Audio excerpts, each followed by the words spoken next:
Boa noite a todos. Boa noite.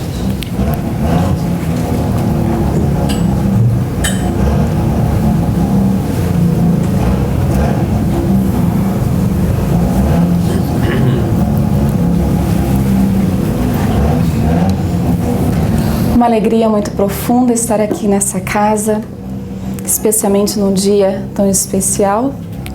Temos 2 aniversariantes muito queridos aqui hoje. Perdão se eu não sei se existiu um terceiro, mas é uma alegria muito profunda poder trazer esse estudo e as reflexões que nós tiramos dessas obras belíssimas que temos aqui como fonte de estudo, que são as obras Vivendo com Jesus, Quando Voltar a Primavera, Há Flores no Caminho e o Livro dos Espíritos.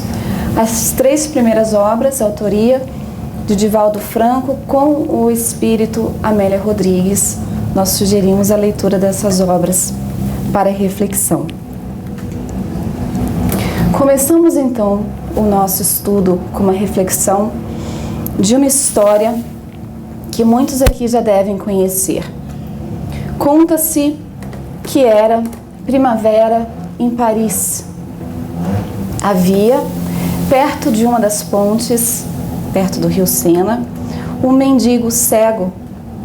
Ele segurava um cartaz que dizia: "Ajude-me, sou cego". As pessoas passavam por ele desinteressadas no vai e vem, na correria, sem prestar muita atenção àquela alma debilitada.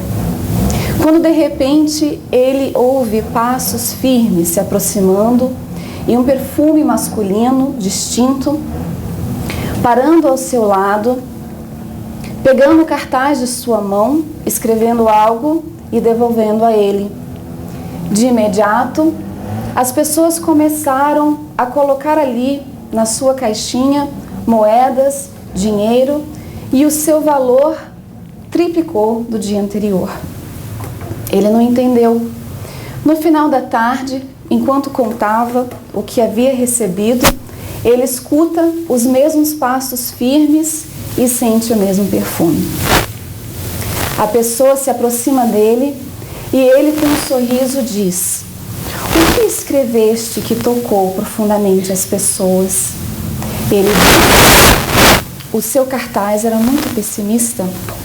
Eu simplesmente escrevi: é primavera em Paris e eu não posso ver as flores." Então é muito lindo a sensibilidade dessa pessoa e o que nos fez pensar no que trazer para poder oferecer um momento de reflexão para o nosso coração. Para quem segue, hoje é Groundhog Day, aquele bichinho que anuncia se a gente vai ter mais 6 semanas de inverno ou não. E ele estava de acordo com a nossa palestra de hoje, porque a primavera vai chegar mais cedo esse ano. Então nós vamos começar narrando uma história, e eu vou pedir para ler algumas passagens do livro Vivendo com Jesus, aonde narra Amélia Rodrigues sobre um dia muito encantador na cidade de Jericó. Ela começa então a descrever aquela cena primaveril. Jericó era uma cidade encantadora, bordada de flores de todas as tonalidades na época da primavera, e as pessoas haviam escutado que lá ele estaria, falando do nosso Mestre Jesus. Ela diz então que a cidade era situada próxima ao Rio Jordão e a Jerusalém, e não somente isso, ela constituía o orgulho da Judéia. Pessoas tinham ali belas mansões, residências luxuosas e as festas pomposas que eram característica daquela época. E era quase passagem obrigatória entre a Galileia e também Jerusalém. Jesus havia visitado Jericó muitas vezes. Então, o fenômeno das curas chegava mais uma vez àqueles que seguiam sequiosos de encontrar Jesus. Imaginemos Jesus chegando em Miami, não é? Quem aqui não ia correr para poder pelo menos vê-lo, sentir um olhar amoroso de Jesus, tocar a túnica dele, um toque. Então narra Amélia Rodrigues que haviam 2 cegos que escutaram que aquilo estava acontecendo. E a multidão ao torno de Jesus, gritando, falando, cantando hossanas, aquela barulheira toda, e os cegos começam a gritar mais alto do que todos que estavam ao redor de Jesus. As pessoas começaram a se perturbar. Poxa, esses cegos gritando, fazendo essa barulheira toda. Mas eles sentiam que se não fosse naquele momento, quando poderiam mais uma vez ter a oportunidade de ver o Mestre. Então eles ignoraram as pessoas mandando-lhes calar.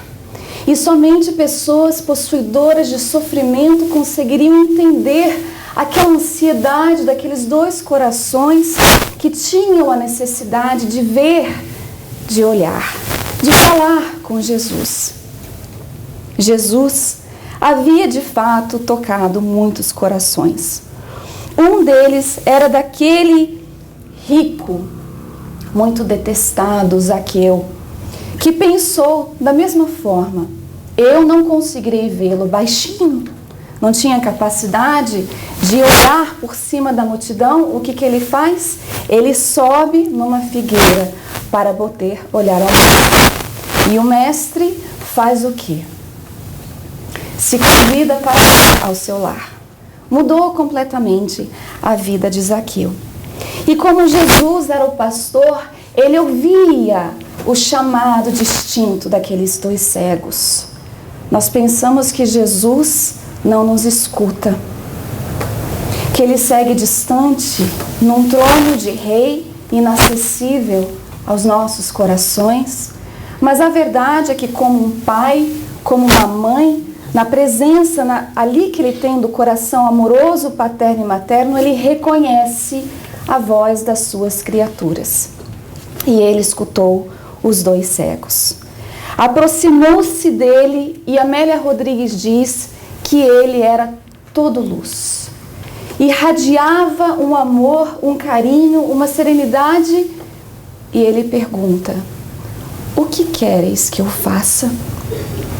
É interessante, porque era lógica a resposta.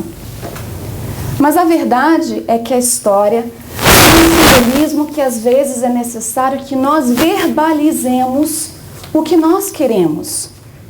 Ela diz que criaturas vivem a clamar, a chamar Senhor, Senhor, mas poucos sabem o que verdadeiramente querem para as suas vidas. Então ele pergunta: o que queres que vos faça? Eles então dizem: Senhor, permita-nos enxergar e ver. Queremos ver as cores das flores, a tonalidade do céu. Queremos olhar para os rostos daqueles que amamos. Queremos seguir-te fiéis. Jesus então toca-lhe os olhos. A claridade invade os seus olhos físicos e o da alma. A dor toma conta deles. E de repente, a alegria incontável em seus corações, e eles se põem a chorar. Interessante que o povo se calou, porque muitos deles, embora já haviam visto muitos dos seus fenômenos, das suas curas, das suas palavras, negavam-se a enxergar o que Jesus queria lhes mostrar. Então Amélia Rodrigues traz Jericó para o mundo atual. E ela diz que hoje temos os cegos de Jericó, encarnados aqui. Pessoas que veem, mas negam-se a enxergar. Chamam por Jesus, mas não sabem exatamente o que dizer, o que falar, o que pedir, como vivenciar o seu evangelho de amor. Ela então continua narrando para nós que o mundo atual, na verdade, ele está repleto da primavera espiritual. Hoje, mais de 2000 anos atrás, que Jesus veio trazendo a primavera da sua palavra, que faz germinar as sementes no nosso coração para florescer, e não é à toa que ela diz que haverá flores no caminho, flores por nós plantados. Divaldo repete as suas palavras dizendo: é primavera espiritual para a humanidade e nem todos podem ou querem enxergá-lo. Vemos então que a primavera que eles estão falando aqui são os ensinamentos daquele que veio há mais de 2000 anos atrás.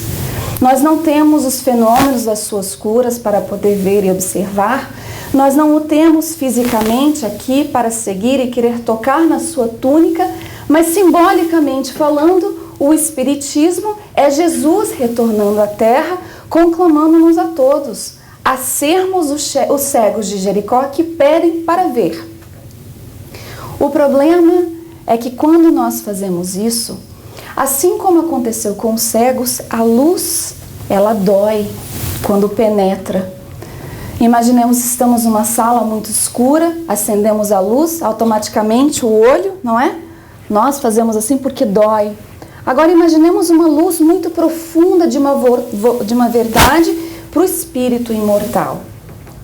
O que é o Espiritismo para cada um de nós? Somos nós aqueles que permanecem, que seguem, querendo ficar hibernando no inverno das nossas almas, escondidos no gelo, na dureza do nosso coração, ou buscamos as palavras consoladoras, a primavera espiritual, para derreter todo aquele gelo, para poder aquecer quem nós verdadeiramente somos, fazendo brilhar mais profundamente a centelha divina que Deus espera de todos nós? Essa é a pergunta que ela nos traz. Então ela diz que muitos hoje continuam conclamando: Senhor, permita-nos enxergar. Permita-nos enxergar a sua primavera. Ela continua dizendo: iluminados todos pela ciência e pela tecnologia, centenas de milhões vêm, mas são cegos para seguirem pelo caminho da libertação que ele continua apontando. Porque o caminho de libertação é difícil. Ele é composto de caridade, de indulgência, de benevolência e de perdão. E muitas pessoas receiam este caminho, porque na verdade, com a autoiluminação, elas têm medo de encontrar que talvez existe um pingo de responsabilidade e culpa no que diz respeito aos seus relacionamentos uns com os outros. É isso que ela fala no livro. Vêm, mas não enxergam. E ela diz que dia virá, no entanto, que se repetirá para a humanidade a cena da sua saída de Jericó, e os cegos brandarão: Senhor, tem misericórdia de todos nós. Divaldo Franco, na sua narrativa belíssima, em uma palestra, nos trouxe uma história que nos tocou profundamente. Ele decidiu trazer para o nosso profundo conhecimento a história de um poeta, Tagore. Antes de entrar nela, nós lembramos de uma passagem, de uma carta que Paulo escreveu a Timóteo, dizendo para ele procurar vir antes do inverno. E a história de Tagore tem tudo a ver com essa passagem que nós encontramos na explanação do que tem a ver Paulo dizer a Timóteo para procurar vir antes do inverno. Façamos aqui uma reflexão do que isso quer dizer. Naquela época, certamente, o inverno oferecia condições de viagens terríveis, não é? Hoje em dia nós temos a facilidade, um carro quentinho, um avião, um ônibus, um cobertor. Naquela época não era bem assim. Mas a passagem nos convida a refletir um pouco mais, além dessa questão. Conta-nos Emmanuel e Divaldo Franco que nessa passagem, o problema é que muitas pessoas decidem procurar os missionários de Deus, a espiritualidade superior, até mesmo Jesus nas orações, como disse a nossa querida Iracema no início, na leitura inicial, quando a tempestade e o temporal do inverno já está a 1000 em nossas vidas. nós não buscamos eles antes. Esperamos para que pese profundamente o clima ao nosso redor, para que a gente tenha coragem de buscar a iluminação e a luz através desses missionários. Quando ele falava, procura vir antes do inverno, ele estava convidando Timóteo a ir estar com ele, com Paulo. Então tinha um duplo sentido ali, de procurar ir antes do inverno. E a mensagem da noite vem exatamente fazer isso conosco. É procurar nos chamar a atenção de nos conectar com a espiritualidade antes do inverno chegar.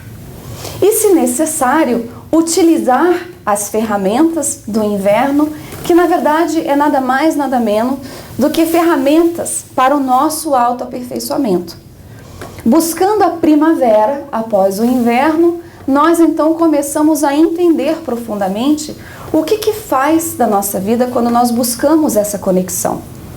Porque enquanto estamos nos dias difíceis e frios da nossa existência, mesmo assim, nós conseguimos nos aquecer com a verdade que a espiritualidade, que o espiritismo nos oferece.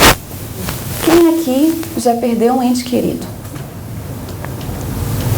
Quem aqui já foi consolado com a mensagem na imortalidade do espiritismo? A saudade fica? Fica. E dói. E como dói? A saudade dos que partem antes de nós. Mas com a verdade dessa mensagem imortal, o que o espiritismo nos oferece para poder fazer desses dias frios e escuros muito melhor e fácil de lidar? Nos oferece a visão de que existe uma vida e que somente foi uma separação temporária. Quando nós vemos um ente querido passando por uma situação difícil, numa doença, por exemplo, o que nos dá a certeza de que existe um Deus bom e justo? O conhecimento das leis divinas e de que Deus é um Pai amoroso e que não tem nenhuma razão para Ele fazer sofrer um filho tão amado e querido. Existem razões que nos escapam muitas vezes, a lógica, mas o Espiritismo vem trazer para nós essa ferramenta de auto-iluminação.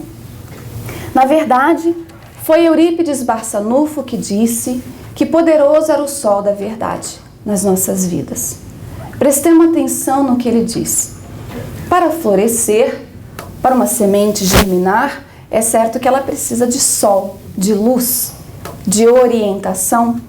É interessante que se nós colocarmos uma planta em casa, virada para a parede, quando acordarmos de manhã, ela vai estar virada para o sol. Ela busca inicialmente a luz do sol.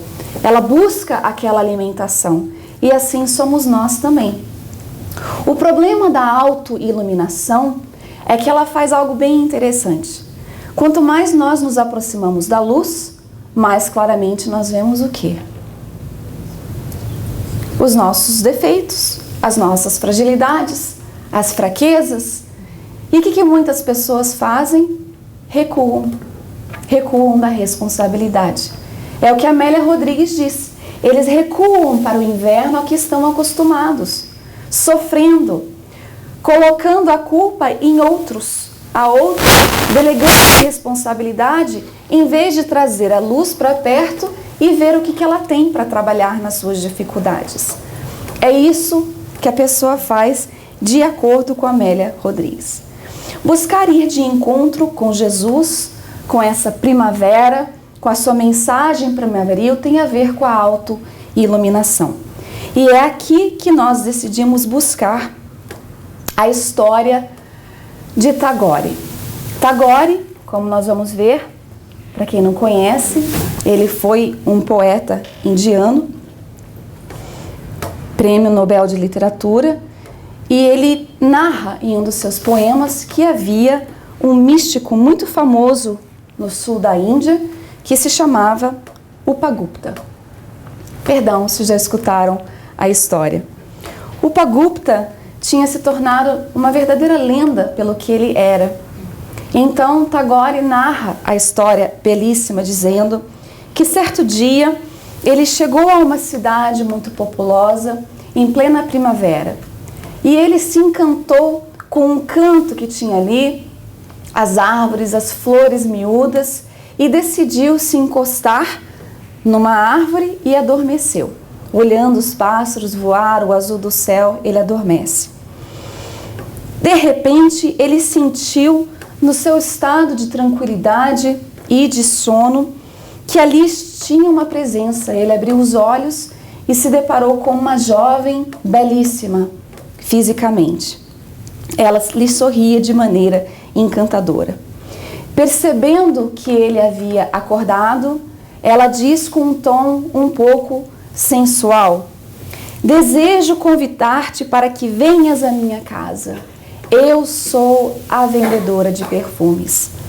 Favoreço o encanto das ilusões aos meus convidados e resido logo ali, num palácio aonde recebo os meus hóspedes. Hoje é o dia que eu celebro o meu aniversário, permitindo-me a gentileza de escolher quem quer que seja para ser o parceiro das minhas alegrias. Hoje eu recusei um guerreiro, um sacerdote e, no entanto, eu quero você. Tu eres o meu elegido.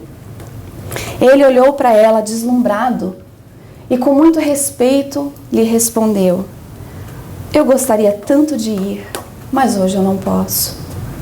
Ela estranhou, porque muitos fariam qualquer coisa para ter um momento de alegria com ela. Ela diz: por que não? A todos que me buscam as carícias, eu cobro por alguns momentos de prazer uma verdadeira fortuna e lhe ofereço isso de graça. Existe algo em ti que me fascina, eu não consigo saber o que é.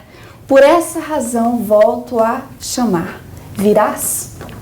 Ele olha para ela e, de repente, se afastando um pouco para trás, ele diz: infelizmente hoje eu não posso. Nada obstante, eu atenderei o teu convite na primeira oportunidade, quando eu irei ter contigo. Ela sorriu e respondeu: por que hoje tu não podes? Não sabes que nós, as mulheres que vendemos prazeres, somos como mariposas que são devoradas pela chama em torno do qual voluteiam? Eu não tenho amanhã. Todas as minhas emoções, expectativas de gozos e alegrias são deste momento. Vem, deixe-me dizer que eu farei descobrir em mim o fascínio. Ah, e como estou fascinada por ti e os teus olhos. Eu posso chegar a dizer que eu te amo. Ele olhou para ela, abaixou os olhos e voltou a responder: mas hoje eu não posso. Um dia, que não está longe, eu atenderei ao teu convite. Ela saiu muito brava, xingando, blasfemando, desapareceu e saiu. Tempos depois, era inverno. E ele então volta àquela mesma cidade. Conta que não havia mais as flores, as árvores estavam secas, haviam animais mortos, um cheiro pútrido. E então narra Tagore que parecia ser também o inverno para os humanos e não somente o inverno da natureza. Ele recordou-se da vendedora de ilusão. E de repente, por uns movimentos estranhos, ele foi atraído a um certo local e observou que havia um corpo deitado ali, deformado, se cobrindo de trapos. Reconheceu que havia uns barulhos humanos e, sem delongas, conseguiu alcançar-lhes com as mãos a cabeça que balançava sobre os ombros, expelindo pus.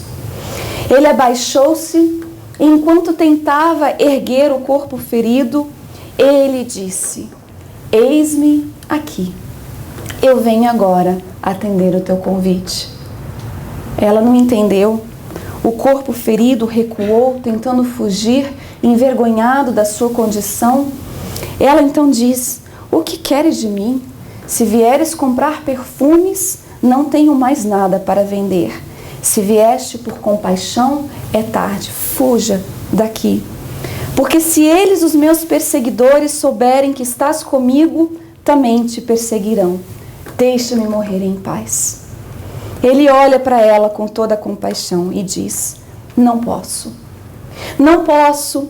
Não há muito me convidaste para o banquete na tua casa e eu disse que iria depois. Eis-me aqui, pois que cheguei agora. Eu te convido para o banquete da vida. O ser infeliz recuou e a cabeça bombeava sobre os ombros fracos. Ela estava como que chagas vivas. Ouvindo, ela se recordou de quem era e de repente ela disse: por que demoraste tanto? Eu te esperei durante 2 anos e não viestes. Agora é tarde. Vê-me, estou em decomposição, embora vivo, não sirvo para nada. Foge, eu te peço e te agradeço porque vieste, mas agora foge. Ela tremia de frio e, reclinando sobre ela com os braços fortes, ele a recolhe, coloca contra seu peito, olha para ela e diz: eu te houvera prometido que viria depois e aqui estou. Agora aqui estou. Vem comigo, deixe-me levar nos meus braços. E não estranhes o meu procedimento, mas eu também te amo. Agora eu descubro nos teus olhos uma estranha claridade que me induz a amar-te. Se o teu corpo não serve mais para nada, dorme, dá-me a tua alma e eu a encaminharei ao soberano Senhor da vida. A mulher, tremendo e chorando, repousou a cabeça no ombro de Upagupta e, liberando-se do corpo em composição, se iluminou. A história é belíssima porque, em trazer a primavera de volta, o que nós estamos dizendo é buscar esse sol da verdade. O que chega a ser a iluminação interior da qual Upagupta disse a ela reconhecer no seu olhar? Uma história curta que me vem à mente agora é quando Frei Leão estava no jardim com Francisco de Assis e os dois estavam num momento bem sereno e Frei Leão diz: paizinho, se o senhor fosse morrer amanhã, o que farias? Ele disse: continuaria a capinar. Então a serenidade daquele ser que já encontrou a iluminação. Nós fazemos essa pergunta aqui para a nossa própria reflexão. O que chega a ser a autoiluminação? O que chega a ser buscar o sol da verdade para nossas almas? Fica a reflexão, porque na verdade não se trata de um estado paranormal ou de mediunidade tampouco. Na verdade, o estado de autoiluminação está aqui para todos que querem buscar, que querem entender. E por isso mesmo é que a autoiluminação está ao alcance de todos. Não consigo contar quantas pessoas estão nesse ambiente, mas uma plena terça-feira, 8h40 da noite, estamos todos nós aqui. O que fazemos aqui? O que queremos do Centro Espírita? Quando escutamos uma palestra, uma leitura inicial, quando participamos do grupo de estudo que a casa oferece, o que buscamos? O que anulamos a não ser a autoiluminação? É por isso que nós decidimos trazer esse estudo dessa noite. Porque Amélia Rodrigues, ela fala que Jesus, ele é o grande jardineiro e que nós somos aquelas sementes que aguardam para florescer. Na verdade, ela diz: temos a coragem de nos entregar a essa força irresistível que é o amor de Jesus e os seus ensinamentos para que nós possamos florescer? Ela termina dizendo que Jesus prossegue. Morreu, né? Tudo bem. Jesus prossegue sendo a eterna primavera porque todos anelamos. Esperar a sua volta é a ambição que devemos, no momento. Obrigada. Acalentar, preparando a terra desde então para esse momento de vida, beleza e abundância. Jesus, diz ela, nessa última slide, prossegue sendo a eterna primavera, porque todos anelamos. Muitos dizem: será que Jesus voltará? Se Ele é a eterna primavera, e se simbolicamente dizendo o Espiritismo é Jesus retornando, nos chamando ao trabalho individual de autoiluminação, de busca das suas palavras, de cansarmos de sermos aqueles cegos de Jericó, nós aqui podemos dizer que esta é a ambição a que devemos, no momento, sempre buscar, preparando dentro da terra fértil do nosso coração todos os seus ensinamentos, que na verdade são as sementes que florescerão. Quando se diz que haverá flores no caminho, isso é verdade. Vemos pessoas belíssimas que tentam seguir os exemplos de Jesus, que tentam colocar em prática a caridade, tal como Ele nos ensinou. Benevolência, indulgência e perdão. É certo que existe um inverno profundo nesse momento de transição. As forças se misturam com as inferiores, ali potencializando as dores da nossa alma, os vícios morais. Mas existe a luta íntima e individual de cada um de nós. Eu vou pedir permissão. Certa vez aqui, na frente de todo mundo, o Ivan ofereceu um anel à sua amada, um casamento de 25 anos. E eu gostaria de dedicar o estudo dessa noite a todos vocês, a todos nós que buscamos a primavera, mas em especial ao meu Marcelo, que é aquela pessoa que oferece exemplos vivos do que é plantar sementes de flores para embelezar o caminho. No trabalho de caridade, não somente material, não existe uma pessoa que não é tocada, que ele não enxuga as lágrimas, não oferece uma palavra de conforto, de carinho. Isso vale muito mais do que qualquer dinheiro. E ele nos ensina que nós podemos fazer isso. A humanidade sofre. E o que nós fazemos quando nós temos na nossa mão o sol da verdade, palavras de consolo, de iluminação? Eu aprendo com o meu marido, o seu amigo, diariamente. Não é somente no centro espírita que o Marcelo é assim, é todos os dias. Pode perguntar para quem aqui estiver presente que não foi tocado pelo seu amor, pela sua fraternidade, o seu carinho e alma bela. É constante primavera quando se age assim. Nós queremos que a primavera volte. Nós nos sentimos às vezes tão distantes de seres que nós apreciamos. E aqui do nosso lado nós temos um que representa a verdadeira obra de caridade na Terra. E não estou colocando ele no pedestal, mas sim dedicando esse estudo para ele, que me faz diariamente buscar a primavera na minha própria alma, desde que eu o conheci em outras encarnações. Eu sei que meu caminho está mais belo por causa dele, e eu tenho a certeza que todos aqui sentem da mesma maneira. Eu amo você, todos nós te amamos profundamente, e que seja a sua vida uma constante primavera. Obrigada a todos pela atenção.